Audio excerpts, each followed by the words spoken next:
अस्सलाम वालेकुम warahmatullahi wabarakatuh। इस वीडियो में हम लोग देखेंगे कि कस्टम फील्ड कैसे ऐड किया जाता है एडमिशन फॉर्म में। ऐड करने के लिए आप लोग क्या करिए, यहाँ पे ऐड फील्ड का ऑप्शन है, उसको क्लिक करिए।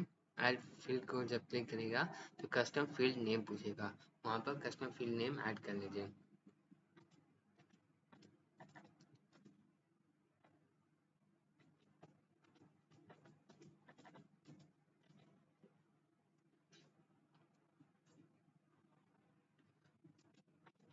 School living time,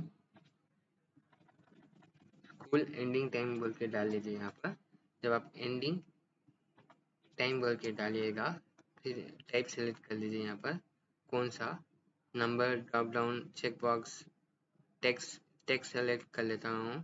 text select करने के बाद रिकॉर्ड सेलेक्ट कर लीजिए। एडमिशन फॉर्म में रिफ्लेक्ट करना है तो एडमिशन फॉर्म पर क्लिक कर लीजिए।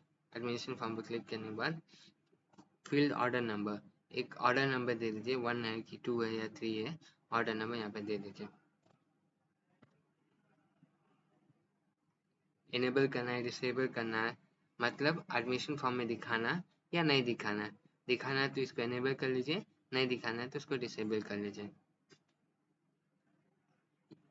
ये फील्ड अच्छा मैंडेटरी फील्ड रखना है या ऑप्शन रखना है, यहाँ पर आप चूज कर सकते हैं।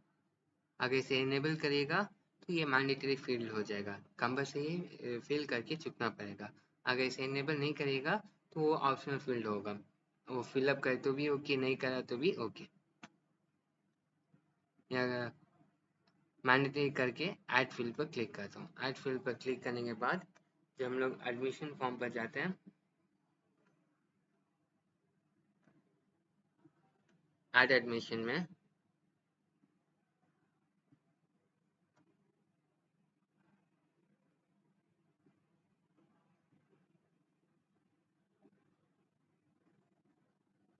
स्कूल एंड टाइमिंग बोल के यहाँ पर रिफ्लेक्ट हो रहा है।